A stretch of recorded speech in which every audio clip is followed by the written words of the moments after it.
All right. Well, thanks everyone for coming. It's a pleasure to welcome Tina Dura today. I'm not going to do an extensive intro here, really, because I want to give her time to tell us about the exciting science she's doing.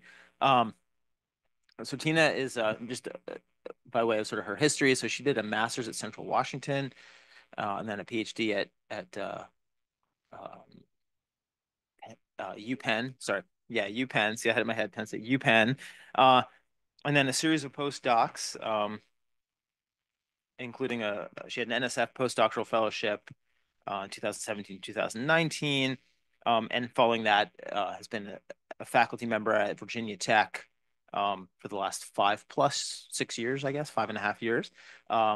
Tina's expertise and sort of background is broadly in paleoseismology and paleotsunamology, if that's a word. But really bringing an integrative approach to the problem and trying to understand land surface change as well as the record in the deposits that tell us about tsunamis.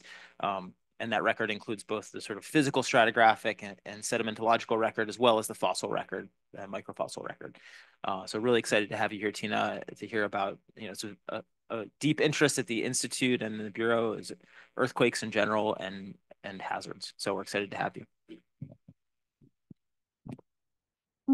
Super. Well, thank you so much for having me. It's been a great day. I've learned a lot, and it's always nice.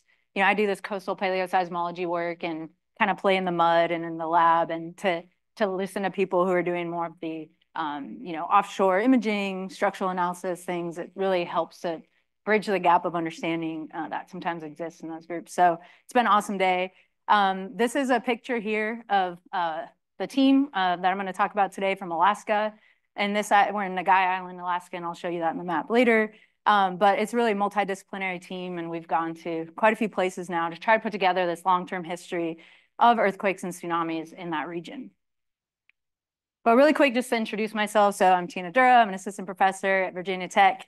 I use coastal geology, stratigraphy, sedimentology, diatoms, which are these little microorganisms that can tell us about past environments, and a bit of modeling to get at earthquake and tsunami hazards and coastal processes.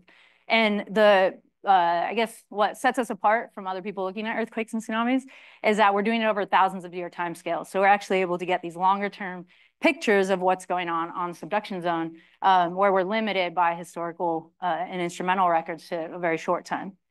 And we also look at coastal change under sea level rise, and these are all my students and undergrads that I work with, and couldn't do it without this big team, as we are going all over the world doing this kind of stuff. So why is this work important? So I just got at it, but extending earthquake and tsunami records beyond the historical and instrumental period is really, really critical to understanding subduction zone hazards. If we only rely on the instrumental and historical record, we may miss the largest earthquakes that can occur on subduction zones because their recurrence interval is so long. So you can have hundreds or thousands of years between earthquakes. So at some subduction zones, we just haven't seen what its potential is in the most recent past. And a good example of this is the 2011 Japan earthquake and tsunami. Prior to the earthquake, it was thought that the subduction zone here would limit earthquakes to under magnitude 8.5 or so, just because that's what had happened in the modern period. And they do have their very earthquake savvy culture. They had a lot of instrumentation, they had a lot of information, but they really weren't looking at that longer time scale where earthquakes like this had occurred in this area. And so seawalls were built with this in mind, with this kind of limited magnitude in mind. 2011 occurred and created an outsized tsunami that exceeded the height of these seawalls. Coastal geology actually had evidence of earthquakes of this size prior to 2011, but they hadn't really been considered fully in hazards assessments. So it's a really valuable tool that we can use to understand long-term subduction zone behavior and get a better idea of how to prepare for hazards, what kinds of seawalls, what kinds of preparations, evacuations we need in place to consider these outsized large events. And so we've done a lot of this work around the world. And what we can do next with it too is to integrate this coastal geology into modeling studies that are looking at both current hazards. So how can we incorporate this coastal geologic data into stochastic slip modeling, things that can tell us about a lot of events at a time, and also think about these hazards in a changing climate. So as sea levels rise, we're actually going to be more vulnerable to things like tsunamis and land level change from subduction zone earthquakes. And so you might be wondering, how do we get these coastal geologic records? And this is a very simplified schematic of the earthquake deformation cycle. but I'll take you through it. So in the interseismic period, we have the downgoing oceanic plate. Wow, this is hard. Going beneath the overriding continental plate. Strain is accumulating, energy is accumulating, and the offshore is getting dragged down, and the onshore, basically the coastline, is bulging up slowly. So this is an example of what is occurring, for example, at Cascadia, where you have slow interseismic uplift of the coast there. Okay, in the coseismic period, you have a sudden release of that energy, sudden release of that strain. The offshore, you get the plate pops up, and if it ruptures to the trench, you have tsunami generation there. And then you have the upper plate extension and subsidence of the coast on the order of meters. So at a place like Cascadia or in Alaska, for example, that can be 1 to 2 meters of the coastline dropping down. And in this model, that then the cycle repeats itself. So in the interseismic period, you have that gradual uplift of the coast again. Now, we could argue all day about how quickly this recovery takes place, et cetera. But for now, let's assume it persists for decades to centuries after the earthquake and creates a big environmental change along the coast. So essentially, that environmental change occurs because you have a series of relative sea level changes that are occurring with the earthquake deformation cycle. During the interseismic, you have a sea level fall going on. So estuaries, marshes, things like that are going to respond to that sea level fall and start to get fresher. And then during a coseismic period, when the land drops down, those environments are going to get more marine because the land has dropped down meters, and they're in that kind of intertidal zone that's sensitive to changes like this. And so we want to look for evidence like this in these kind of low energy depositional environments that are going to give us the accommodation space to actually record these changes in the stratigraphy. If we start to look in places like a rocky coastline or somewhere that's not going to be sensitive to changes in sea level, then we're not really going to find any evidence. So that's why we often target these intertidal marshes that are going to lock in that environmental change that occurs with the deformation. So if we look here just at this simple schematic of a high marsh that's happily growing, has vegetation, has no idea what's coming, and then suddenly you have the coseismic subsidence of the coast on the order of meters. Sometimes a tsunami washes in, not always, but we might get a tsunami, washes in, deposits a sand bed. But now the environment is completely changed. The land is down 1 to 2 meters, and you have this tidal flat deposit that is going to accumulate on top of that. And then slowly in the interseismic period, again, we can argue about how long this takes and how long this mud fills in. But over time, especially in Cascadia, it does look like it's a gradual process. And you have that mud accumulate, and then eventually another soil that develops on top. And so it looks like this. So this is a core from Cascadia, actually. I will be talking about Alaska today, but Cascadia stratigraphy behaves a lot better and it looks nicer. And so I'm showing this just to give you an example of what that kind of the type section looks like. And so you can see the soil here before the earthquake, sharp contact. We have a sand on top, that's the tsunami, and then a mud on top. So sometimes it just goes from soil to mud if all you're capturing is the subsidence. But if you have a tsunami that comes in as well, you'll see that sand bed. So there are other kinds of processes that can create these sharp stratigraphic contacts in intertidal marshes, tidal channel migrating around, just the estuary mouth reconfiguration, something like that. And so to try to argue that these are actually earthquakes, we have these criteria we look at. So very sharp contact. So it's a sudden change in sea level. It's not a gradual change over time, like you might see with climate-driven sea level. This juxtaposition of environment, so going from this high marsh to suddenly a tidal flat, there's no low marsh in between. It's a very sharp change. We want to find this evidence all around the study site over hundreds of meters to kilometers, because that's going to try to rule out these, tidal channel migration or river channel avulsion or something. And we want to correlate between regional sites. So we find it at one marsh. We want to find that at marshes over tens to hundreds of kilometers of the coastline, and that we can do that in Alaska and Cascadia. And sometimes if there's a tsunami deposit, it's great because it really helps you argue that this change from a soil to a mud is because of deformation of the coast, because you can point to the tsunami and say, yes, there was a big slip offshore, created a tsunami and caused the deformation of the coast. So when we find all that criteria, we can be more confident that we're looking at an earthquake that's recorded in the stratigraphy. And so we can go even a step further than just looking at the stratigraphy and the sediments, and we can use microfossils to actually quantify the amount of change that is occurring across the contact that I showed you, that stratigraphic contact. So I specialize in diatoms. They're the superior microfossil over forams. in my opinion, sorry for him. So they're photosynthetic unicellular algae. They inhabit fresh, brackish, and marine environments. So that's good because foraminifera are limited to marine environments. So in these intertidal studies, it's nice to have a bit broader range. We also use forams quite a bit in these studies, but diatoms also work very well. And so they're sensitive to environmental factors like the frequency of tidal inundation, the salinity of the water they're in, and the substrate they live on. And so they get zoned into these kind of particular niches in the intertidal frame where we have subtidal diatoms up to upland diatoms that are really particular about where they live, the elevation in the intertidal frame. And they help us, they give us this independent test of these stratigraphic interpretations that we've made just based on the sediments. We can add the microfossils and get an even better idea of how the environment's changed during those earthquakes. And so I talked about quantifying it, and we can get deeper into that later if you'd like with any questions about transfer functions and stuff. But we basically use this empirical relationship of where they live in the intertidal frame here between where they live in the intertidal frame and the modern, and then relate that relationship down core to the fossil assemblages. So where we see these fossil assemblages that resemble an elevation in the modern, we can actually assign an elevation to these down core diatom assemblages. And then we can assign an elevation to the pre-earthquake and post-earthquake and get an idea of how much the land had to have gone down to change that assemblage of diatoms. And so basically the same schematic just shows how we get that juxtaposition between the high marsh diatom assemblage. Tsunami usually washes in this chaotic mixture of fractured diatoms. You get a tidal flat deposit on top containing these very marine diatoms, often planktonic, the round planktonic shapes here.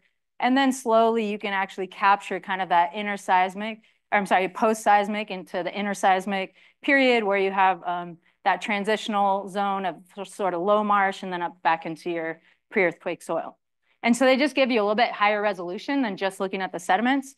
And we can get these quantitative estimates of how much the land went down. And they're also very useful for trying to identify those tsunami deposits. You can argue that it's not fluvial, it's not aeolian, but you have this marine inundation that occurred depositing that sand. And so we can then take these estimates that we get from diatoms and incorporate them into 3D elastic dislocation models, other types of slip modeling, to start to get an idea, a picture of how much the subduction zone slipped offshore to create this deformation onshore, or this tsunami inundation onshore. And so that's kind of what we've done at many studies around the world. So this is just from a review that I did in 2016. The papers in white there, ones that I've been a part of. And whenever I look at this, I'm just very tired because we just did a lot of fieldwork around the world. But it's been a very successful technique around the world to learn a lot more about these earthquake and tsunami records on these hundreds to thousands of year timescales. So today I'm going to focus in on Alaska. I think it's a really good example of kind of how a paleoseismic study is conducted, how we gather that data, how it can inform recurrence intervals, how the deformation kind of fits into the story of where ruptures have occurred through time. And it's also a place we can demonstrate where we've actually influenced hazard maps and somewhere where we've taken the information we have and sort of projected it out to impacts it might have, not just in Alaska, but all around the Pacific Rim.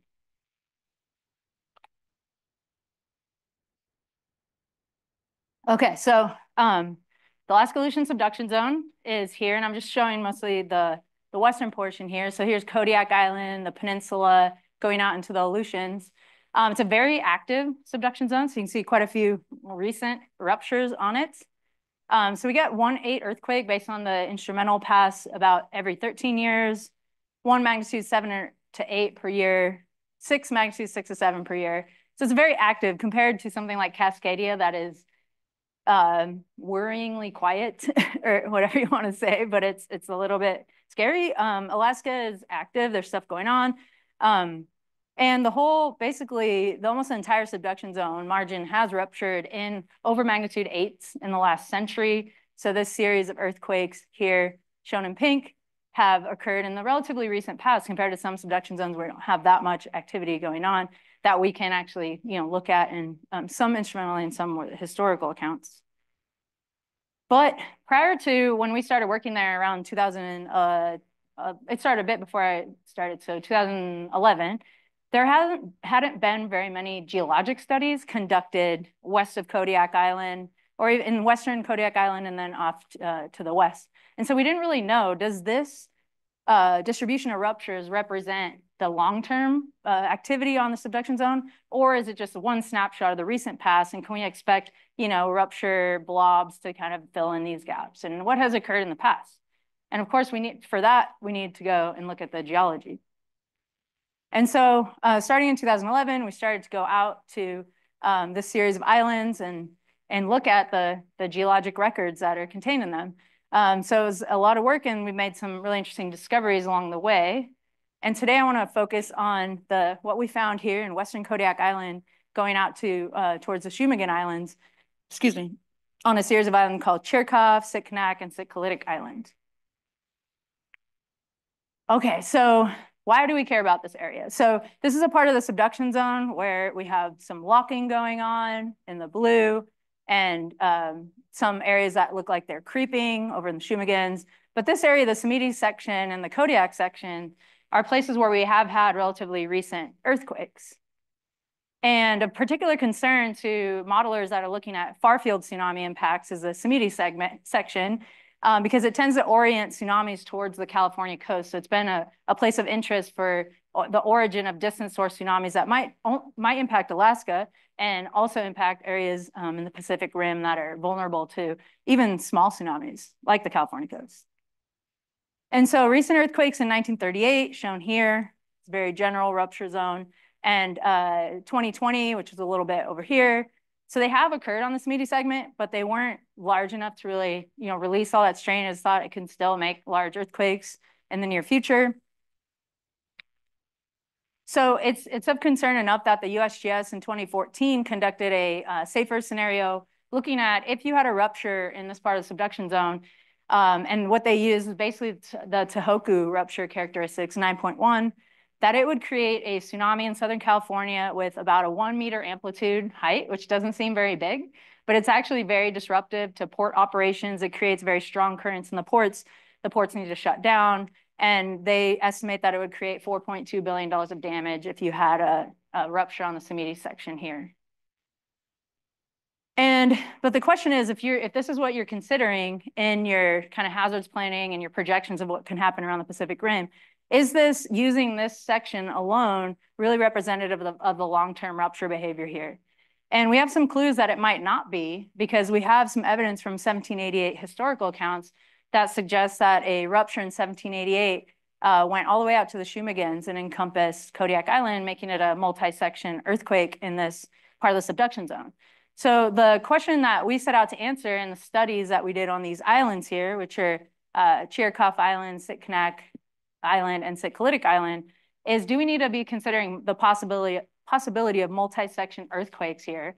And can we find some compelling geologic evidence that can tell us more about 1788? So most of the historical accounts are Russian accounts, and sometimes they had some ulterior motives in why they were saying earthquakes occurred and such. So just trying to understand, can we rely on that historical evidence? Can we use geology to kind of back it up so we can trust it more?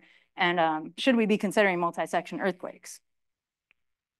And so we chose these islands, Chirkov, Sitkinak, and Sitkalidak, because they're well positioned with the potential to catch tsunamis and land level change. So they're kind of like catcher's mitts for an incoming tsunami. So this is facing to the south, and this was a study area here in Chirkov Island, which is the island all the furthest west.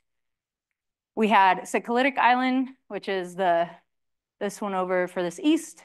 And then the one I'll be focusing more on today is Sitkinak Island, the one right here in the middle, right on the edge of Kodiak Island on the western end of Kodiak Island. So looking at these islands before we went out there, we always do a lot of reconnaissance, at least looking at imagery, trying to figure out, is this a good place to go look for this evidence? We don't want to show up and start, we're not going to rappel down rocky coastlines and try to find earthquakes and tsunamis. We want to find these low energy depositional environments that we were seeing in the imagery where we might be able to catch these subtle changes going on from the earthquake deformation cycle and from tsunami inundation. So the imagery showed these low energy depositional environments, and so we decided to go and check out what we could find here. And today I'm going to focus on Sitkinak Island. I don't have enough time to go through all of them. And so we'll kind of take you through the journey of Sitkinak Island, how we found evidence here. And so this is a very multidisciplinary team. We do a lot of work with the USGS, University of Nevada, Reno. And so we all bring kind of our own specialty to the problem and to the question. And we've been pretty successful with this kind of mix of multidisciplinary folks. Sometimes we have to bring guns because there are very large brown bears. Sitkinak didn't have any. It's a little offshore Kodiak Island. And we asked the people, like, do you get any brown bears out there? And they said, no. Sometimes they swim out there, but they never swim back, which meant I think they get rid of them, which is terrible. But we were safe on Sitkinak at least. This is a picture from Sitkalidak.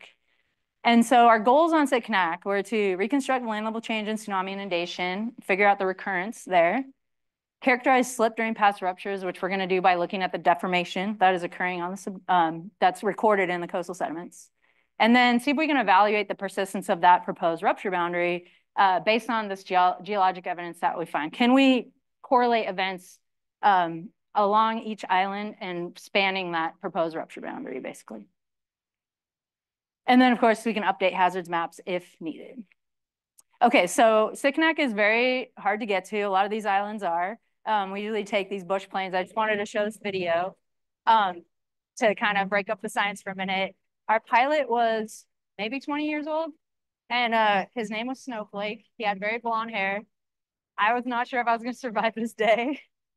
So we're landing on what looks like what we thought was a wide runway, but it was actually this tiny little gravel path. Hard to see it. I could not even see when I was landing. I'm sure Snowflake couldn't either because he was my height. But we landed. The propeller kicked up some vegetation. It was sketchy, but we made it. I was told it was safe and it was fine the whole time. It's very windy. These are my colleagues. And so, yeah, we've survived. We made it all in the name of tsunamis and earthquakes. Okay, so this is kind of as we flew in. This is looking to the south. This is what do we call it? South Sitkinak Lagoon. This is Camelback Ridge. So if you look in the map, there's this little skinny ridge here. It's Camelback Ridge. We called it. Our main field site is the lagoon. So you can kind of see the lagoon area. So we flew in kind of this way, and then we flew over that way into the landing strip. So this is now looking south. This is Camelback Ridge, and this is the lagoon area that we ended up finding most of our evidence in this area here. So kind of these low energy, these are the marshes, they're not in great shape. They kind of look like they're drowning a little right now, but they held this evidence of deformation from the past. And so this is now us standing on Camelback Ridge. So we made it out there, standing up. This is the South Sitkinak Lagoon. So we don't core in the actual lagoon. This is quite silty, but on the fringes here, so this area, these are marshes that in the past were probably a bit happier, but due to subsidence and some sea level rise, that they're at this moment not very happy, but they do contain the subsurface record of in the past when they were healthier, happier lagoons going up and down with earthquakes. And so a lot of our work is basically revolves around the sediment coring. So we take these, what we call a Russian sediment core. It's a half-cylinder steel rod, and then it has this little half-cylinder compartment thing with like a sheath that closes around it when you turn it.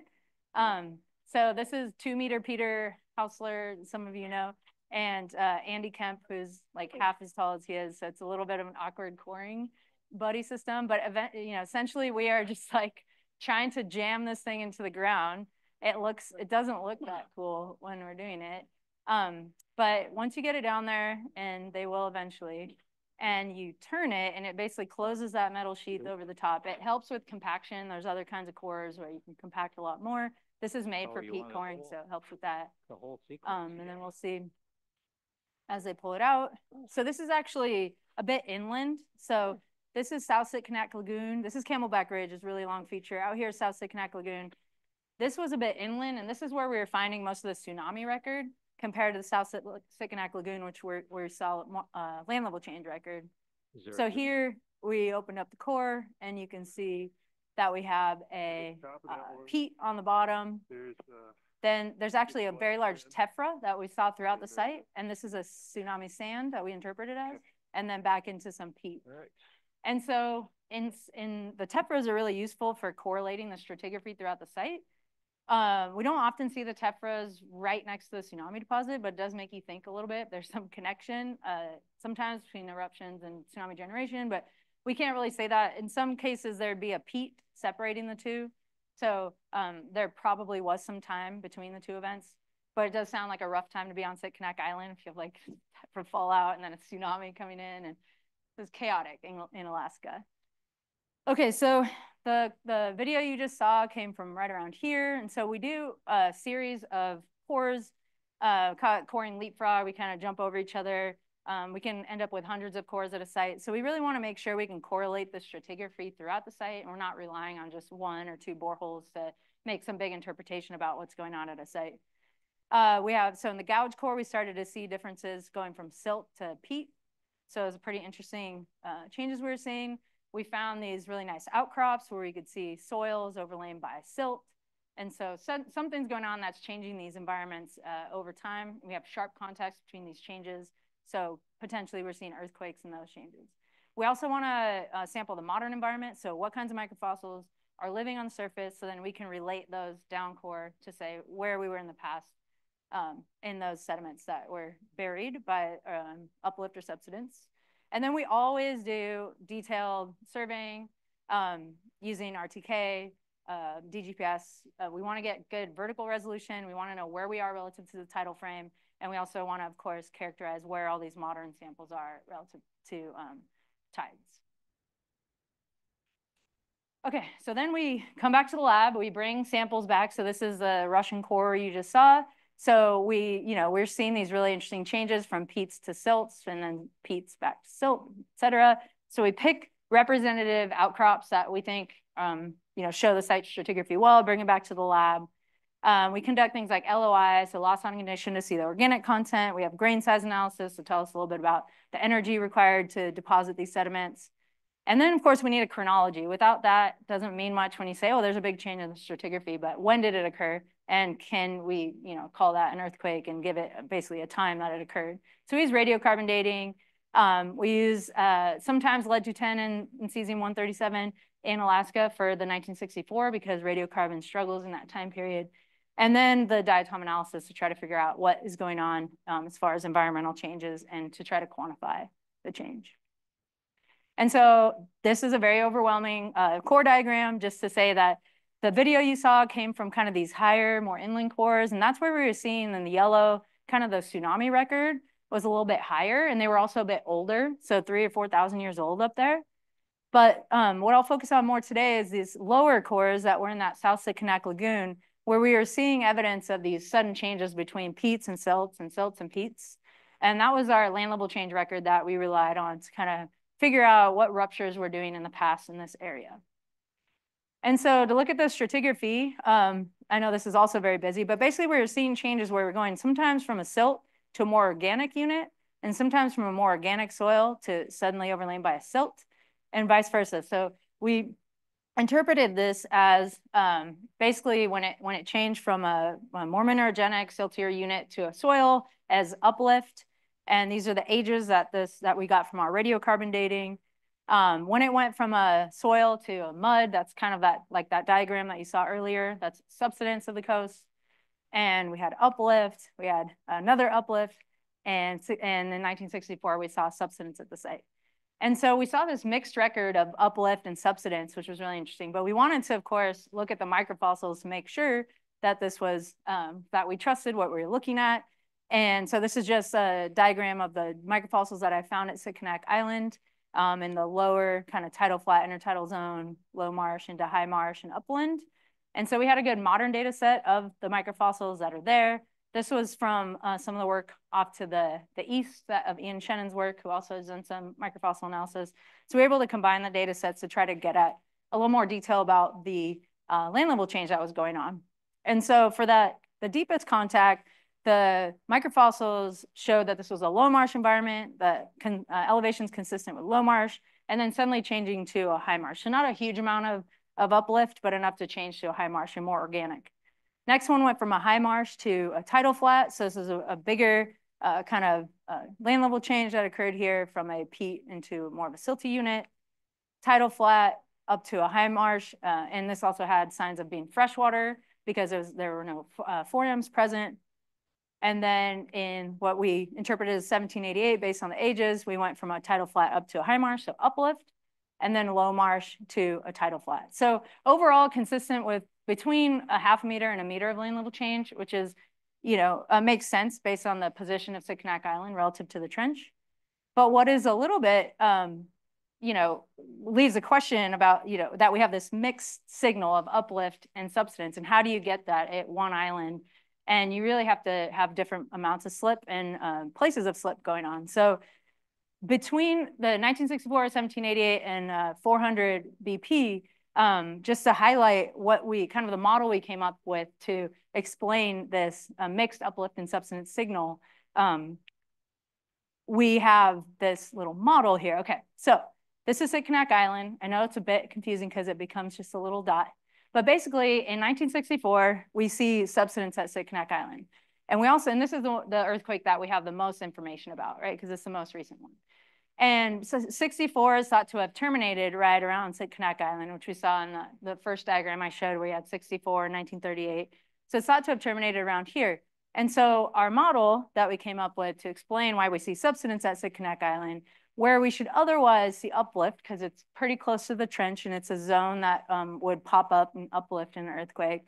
But what we've seen in modern subduction zone earthquakes is that you can get the subsidence trough that wraps around the edge of a rupture and could explain why Sitkinak Island went down, at least South Sitkinak Island. There's actually accounts of a rancher in North Sitkinak Island that actually observed uplift, which means it could really be right on the edge of that rupture because we see pretty compelling signs of subsidence in the stratigraphy and the microfossils. But when ruptures propagate through Sitkinak, we have this fancy animation I made that now it's encompassed in that area of uplift when the rupture propagates through. And this is consistent with what we see in 1788, which is that potential rupture that in the historical records that is thought to have ruptured through. And 1788 is, do I go to a thing? 1788 was found both at Sitkalidak, Sitkinak, and Chirikov Island. So we actually found evidence of 1788 at all three of them. And this is consistent with a rupture that would propagate through Sitkinak and go all the way out to Chirikov and potentially even farther. But we don't, we wish we had more islands out here, but we don't. But we at least see it at a place quite far, at least over 100 kilometers away from Sitkinak Island, where we still see it.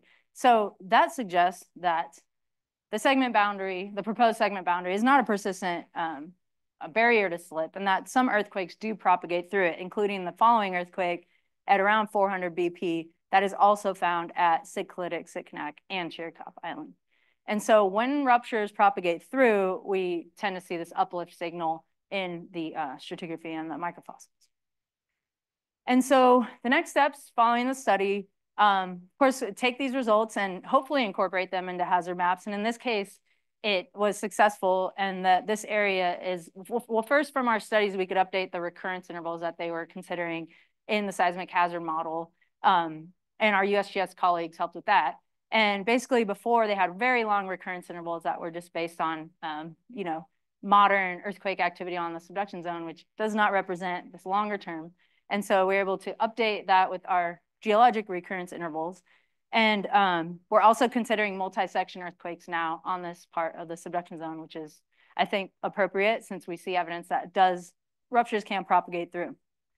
And so what I wanted to do next is to try to use this to inform earthquake and tsunami modeling to learn more about potential impacts of future events. So we had this, studies that had used the Samiti section to model tsunamis in Southern California. But now that we know that you could have multi-section earthquakes, we need to also consider that possibility. So kind of update that, and that's what I'll talk about next. And then another thing, which I love to do always, is think about these hazards in this long-term context of climate-driven sea level rise. So as sea level rises in the future, all the coastlines around the Pacific Rim even are going to become more vulnerable to distant source tsunamis, even if they're just a few meters big. If you raise sea level in the background by 1.5 meters, suddenly you have big issues. So consider compounding hazards as well, because I like to just complicate things. Okay, so This is the ports of Los Angeles and Long Beach. We chose this because this is the area that USGS had focused on for the Saffer scenario. And so we know that distant source tsunamis are a threat to the California coast. We have this series of earthquakes here on the left that had created tsunamis in Southern California. Most, I think all, maybe not sure about Tonga, but these earthquakes all struck at, tsunamis created by these earthquakes all struck at low tide in the ports. So it's actually been lucky in the past of the tsunamis not being amplified by tides, but hitting at high tide could create more problems. But we have millions of dollars of damage from even these pretty small tsunami heights. So keep that in mind as we look at the heights going forward. But the Saffer scenario looked at the 1 meter amplitude, around 1 meter amplitude, and found $4.2 billion of damage could occur from it. And so again, the biggest amplitudes are coming from Alaska from this Yosemite section. And now that we know we could have multi-segment earthquakes, let's see what happens when we consider those. So using the coastal geologic knowledge that we gathered through our studies, we were able to just extend the area where you're putting slip basically to create earthquakes in the modeling. So these are unit sources. We distributed slip for magnitude 8 to 9.4 earthquakes. So they were not all massive. Some were 8s, but if you put the right depth of slip for an 8, you can generate a very small tsunami. So we distributed the slip randomly along these unit sources to create kind of a distribution of tsunami heights that could occur at the ports if you had earthquakes on these sections of the subduction zone. We also consider tidal variability. So are they hitting at low tide, medium tide, high tide?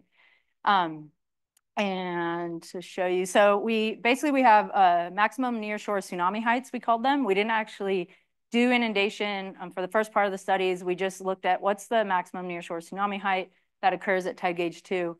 And so we first started with a geoclaw modeling of this series of magnitudes, and we came up with this blue PDF of maximum nearshore tsunami heights. And so you can see it's pretty concentrated here, and then you have the potential to go about to 2.5 meters. But as we know, it could hit at low tide, it could hit at high tide. So we combined it with this tidal PDF, which is in green. And that basically dampened the possible range of tsunami heights. And we came up with this red histogram of possible tsunami heights that can hit at tide gauge 2. And this is roughly where the Saffer scenario would fall, just for context. But basically, I think it's a fair, some are non-events, they're actually negative, and then it amplified some that could get almost up to 3 meters if you consider a tsunami hitting at high tide. But because I like to complicate things, I also wanted to consider, what if the earthquake happened today, which sea level rise isn't factoring in as much, and then if you had it occur in 2100, the sea level in Southern California is projected based on the RCP, the representative concentration pathway 2.6, which is a bit outdated now, but it's more conservative. We actually do some things, stop emissions. 2100 sea level rise is 0.5 meter, worst case 1.5 meters. And then if you do the more aggressive, sort of nothing is happening, we continue with emissions, we have up to 1 meter, and then worst case 2.5 by 2100 in Southern California. So we wanted to combine this with the tsunami modeling. And what we did is we actually took a distribution of all along this potential range of sea levels and sort of combined it with that tsunami histogram to just get a range of possible tsunami heights that might occur. And this is basically the same red histogram, but just very vertically stretched as the gray. And then if you combine that with the RCP sea level scenarios, as you go into the future, 2050, 27, 2100, you can see that the range of tsunami heights just gets a little bit higher as sea level is sort of amplifying the effects. And then for the more aggressive scenario, you see a much more pronounced effect of that sea level rise combining with the tsunami amplitudes.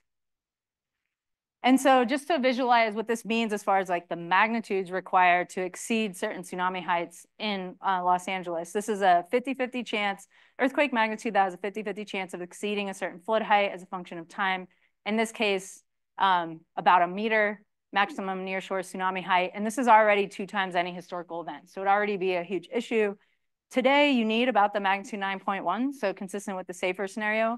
But as you go forward with sea level rise, especially with the higher emission scenarios, those magnitudes required to make this flood height, wave height, go down, all the way down to even an 8.0 earthquake could, because of that background baseline sea level rise, making the area more vulnerable. A smaller tsunami can basically have the same kind of wave height at the ports. And so to visualize this in map view, because it's easier, so this is baseline sea level today. And if we had a 9.1 earthquake in the Smedey section and Kodiak section, this is the kind of inundation that we could expect at the ports. And it's very similar to the Saffer scenario. So 9.1 on Smedey, they actually had a little bit more. They made theirs hit at like extreme high tide, but $4.1 billion of damage, similar to if we had a 9.1. So it would be a big deal if the earthquake happened on the right part of the Aleutian subduction zone, could have a big impacts today. But then if we have sea level rise, so in 2100, baseline sea level has risen. It's higher. Flooding is localized, so it's not really that dramatic, but it has gotten higher. Port maybe can remain operational, but if you then layer on a tsunami, and this is from a magnitude 8, you actually get a much, and this is an 8 that is in the right place to make enough, displace the ocean water, create a small tsunami, but it is hitting where baseline sea level is much higher. And so you get this inundation that actually looks a lot like a 9.1 today. And so it just becomes a lot more vulnerable to smaller tsunamis, basically. And then, because everyone wants to know what the 9.1 looks like in 2100, and it's really not great. We need to be planning for how these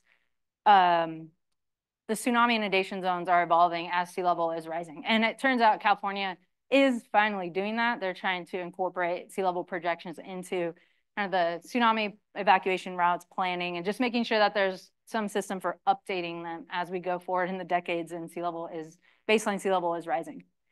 And so big take home messages, the new modeling does show these higher potential tsunamis for multi-section earthquakes. No huge surprise if you let the earthquakes be multi-section, larger earthquakes on the Samiti and Kodiak sections, you can generate higher tsunami amplitudes in Southern California. Future sea levels make the ports more vulnerable to tsunamis produced by less powerful earthquakes. So today you need a 9.1 to exceed 1 meter at the ports.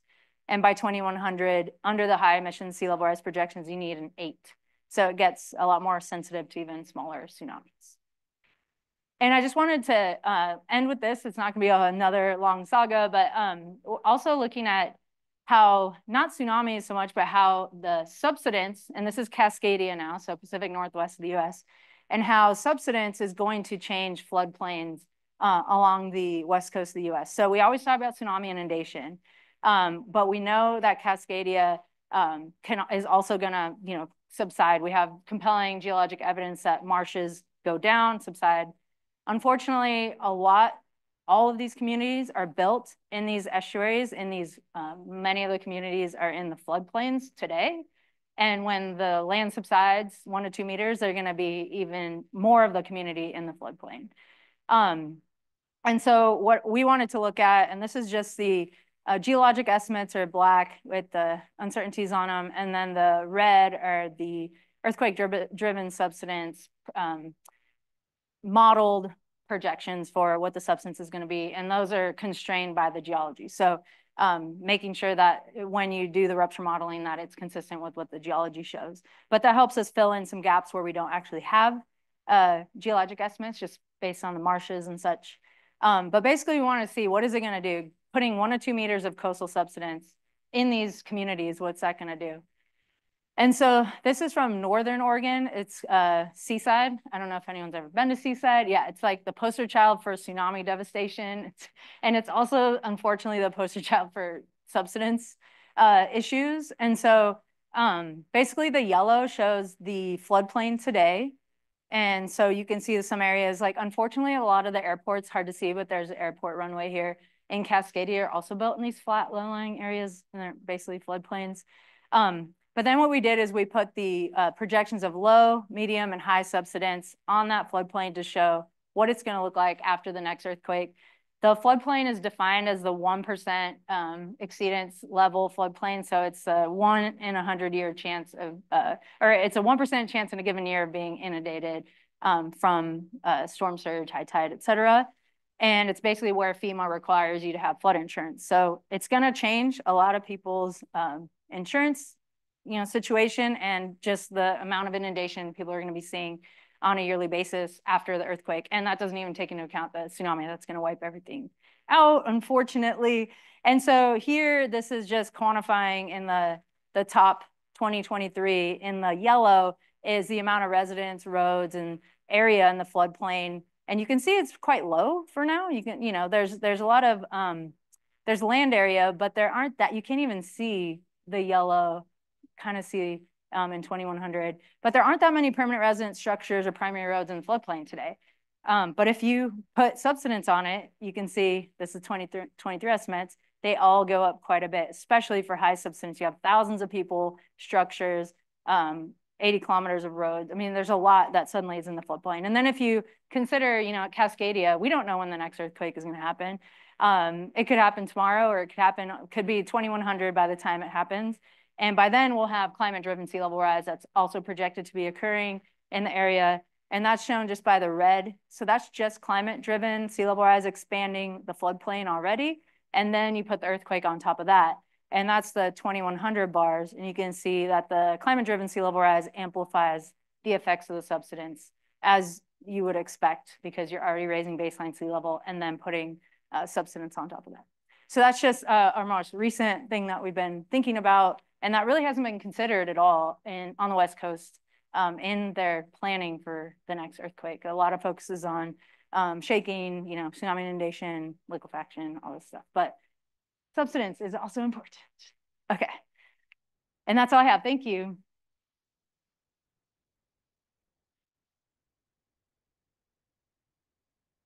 Thanks, Tina. Certainly have time for some questions, and I think we'll start with one from a student or a postdoc. So Mackenzie, why don't you go ahead and well, nice catch. Hi, great talk. Thank you. My first question is, do you need a field assistant? But my actual question is, so you were mentioning that the magnitude 8 earthquake that could cause inundation in the port in LA had to be in the right spot. Do you have a sense from your record, how often earthquakes of that size happen in that spot? No, that's really hard to kind of, figure out, but it basically just needs to be, rupturing the trench or, displacing the surface enough to create it, which is because there's so many unit sources, there weren't that many magnitude 8s that did it. And you kind of see in the PDF, not very many magnitude 8s had very high tsunami heights. So, but it's definitely possible. And it's, it's hard to put a magnitude on the geologic record, especially. But yeah, so it's kind of hard. So we didn't do a probabilistic thing. We tried to just characterize the general possible magnitudes that could create tsunamis and what they might do. But it's when you start doing the probabilistic part, I've noticed that the return intervals and stuff they're so long. It's thousands of years, and it's really hard to get people to pay attention to and once in 2,000 years this might happen, but also it could happen tomorrow kind of thing. So it's why don't we just demonstrate what could happen tomorrow as an example, if that makes any sense. Yeah. Totally. Thank you.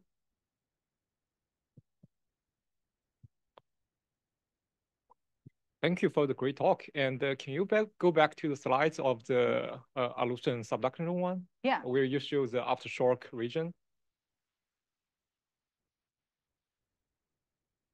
Sorry, I just told you a lot of stuff. Just tell me when. Oh gosh. Yeah. Yeah, the one you show the aftershock region. Oh, yeah, probably. Oh yeah, this one is fine. Yeah, so. Okay, I think it gets bigger. Oh yeah, okay, yeah, this one. So over here, I mean, the aftershock region of the 1938 and 1964 are totally separated. And based on the previous study, and there is a recent paper, so they do overlap in the region of the south of the Kodiak Island, probably also including the SI Island. And I want to know, from your observation, from your sample, can you find the signature of the 1938 earthquake? I mean, except for the 1964 earthquake signatures. And based on if you cannot find any signature of the 1938 one, and based on your observation, based on your sample, can I argue So in the island of the SI island, the south of the Kodiak island, can argue, I mean, in this region, these two aftershock region didn't overlap at all, at least in the area you got the sample. So if I understand your question, you're asking like 1938 and 64 are depicted here as totally not overlapping, but there's some from this map. Yeah, but there is some people that think it did overlap. Yeah, from the recent study. Yeah. I don't think we can get that resolution of evidence. We don't see 1938 at Sitkinak.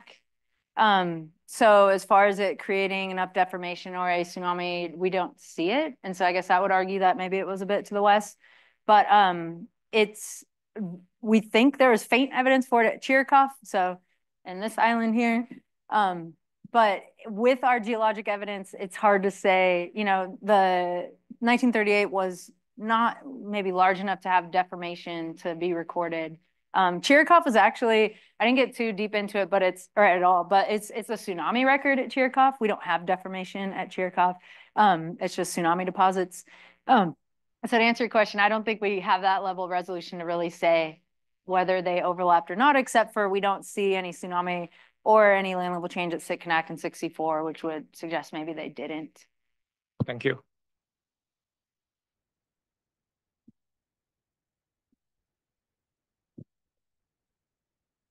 Is there like a penalty if it's dropped?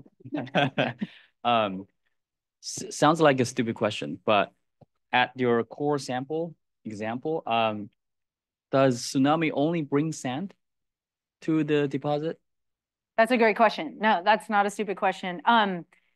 Tsunamis, and we're exploring this a lot more now, that they inundate further inland than they transport sand. And so they do transport mud and silt further inland. We saw that in Japan in 2011.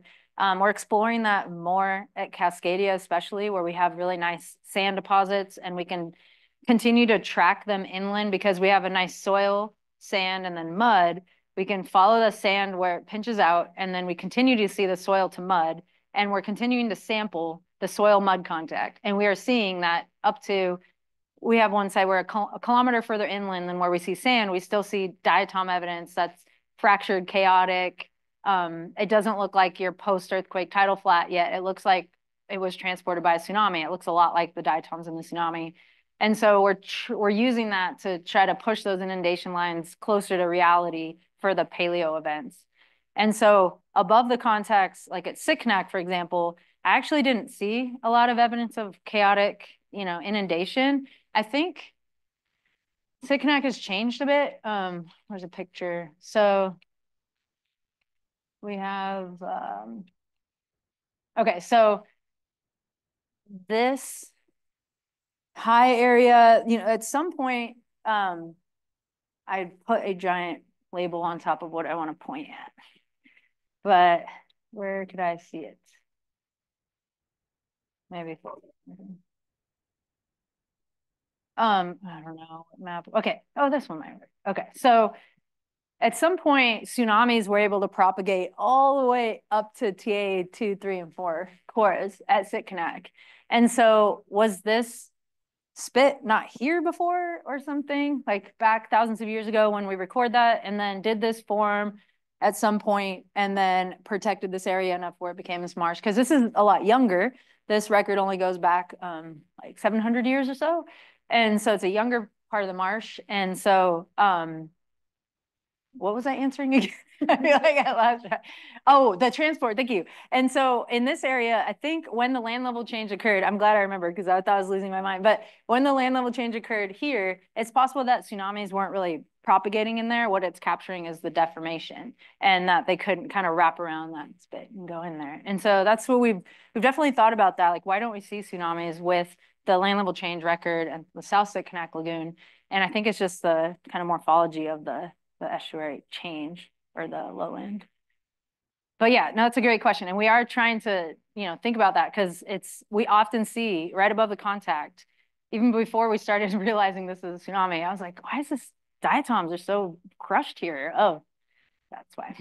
Thanks. Yeah. And by the way, great talk. Thank great you. Talk. Oh, okay.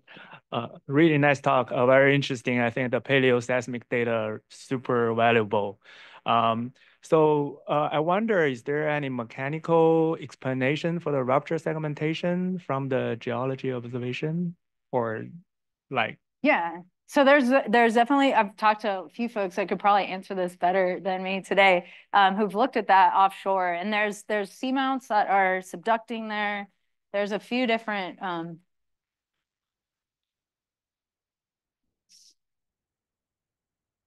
yeah, I guess it's hard to see here, but yeah, there's definitely some properties of the subduction zone that could be controlling the slip there, but maybe not necessarily, or always a rupture to, or sorry, a barrier to rupture going through it.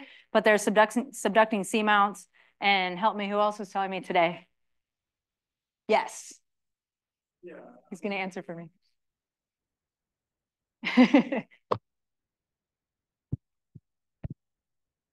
I don't know if there's strong evidence for the seamounts actually having been subducted there. Oh, okay. Or a broader platform there, but it's long been speculated that the Patton Murray seamount group is what could be causing that, creating that semi-persistent boundary.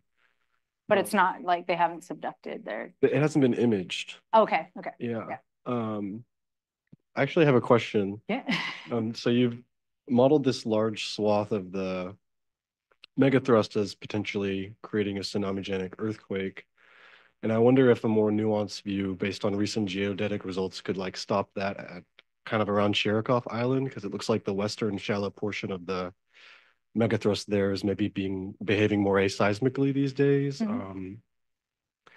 But I could totally buy the propagation through. Yeah, I think it went a little too far to the west. Proposed gap. Yeah, yeah, for sure. Yeah. I believe that. Again, it was because we've seen tsunami generation like even further to the west and places that are creeping now. We have evidence of on islands of tsunami deposits. And so while I agree that, you know, kind of limiting it based on recent measurements is probably a more conservative way to go, like it's possible that you could get rupture that way.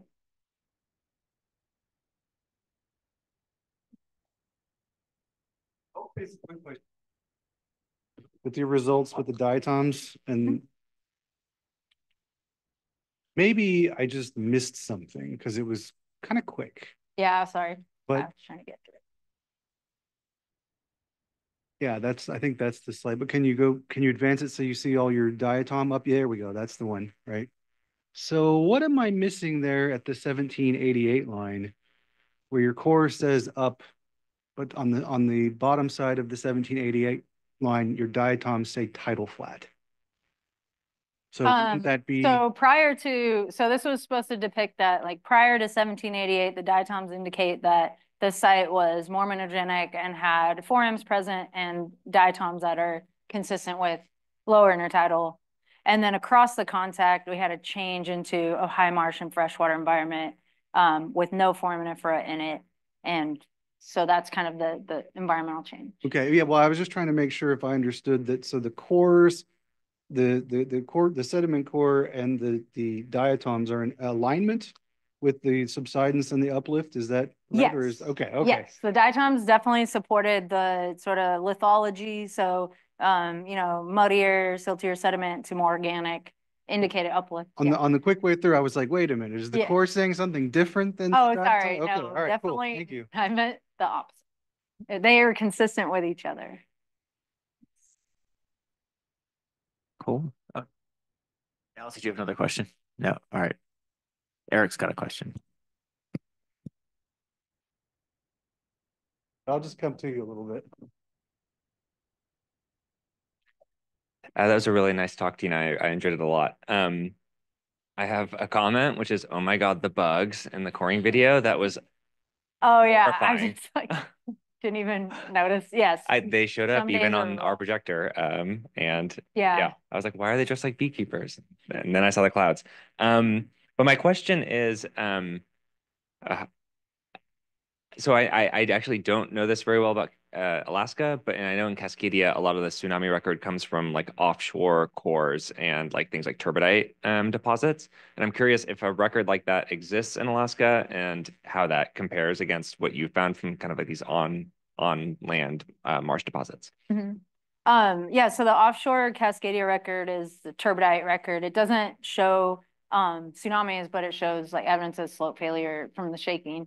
And then in Alaska, there have been like sediment cores taken. I don't know of a turbidite record from Alaska. The sedimentation rates are super high there, and I'm not sure you could really maybe tease out that information. So I don't know of like, does anyone know of a really compelling turbidite record in Cascadia? I don't. Or sorry, in Alaska. So the answer is doesn't compare because there isn't one to compare to. But in Cascadia, the onshore record of large events where we see a big amount, enough subsidence to create like the core picture, a big change from a high marsh to a tidal flat.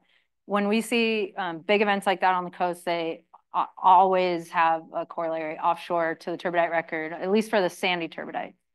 And so that correlation is pretty strong. Now there's all these extra turbidites, mud turbidites that they interpret as earthquake generated. We don't see that evidence onshore.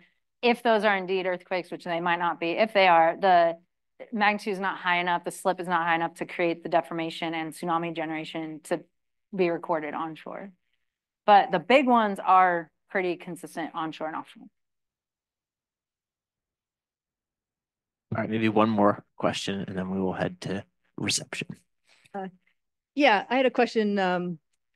So you have a lot of mud and a lot of people working on it. How do you, I guess I'm just wondering, is there a repository where you put all this? How do you, does it go to the different labs? How do you? So the projects I'm managing now in Cascadia and in Alaska, I mean, we basically keep the material at Virginia Tech, and mostly it's being worked up by Virginia Tech students.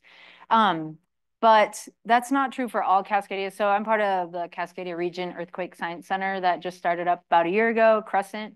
And in that effort, we have a multidisciplinary kind of team from many universities. And so the idea there is that we're working together to have multiple students from different universities working up the data we're collecting. So that has become a bit challenging to manage, like what material to send where, who's going to work it up. But that's the point, is to get as many kind of people on it as possible to get the most quantitative information we can. And right now that effort is really focused at Cascadia. Alaska was something that kind of happened over the last decade, but just got funded to do more work in Alaska. So we'll be picking that back up here starting next summer. But it is a lot of mud, you're right. We have a big walk-in fridge. Yeah, at some point we're probably gonna have to get more serious about space and managing it. Why don't we thank Tina again? Thank you. Hopefully everybody knows that this is a courtesy of the dean. This is one of our special joint seminars between the Bureau and the Institute. That's why we're at this special time today. And so there are refreshments over in the ROC lobby just around the corner.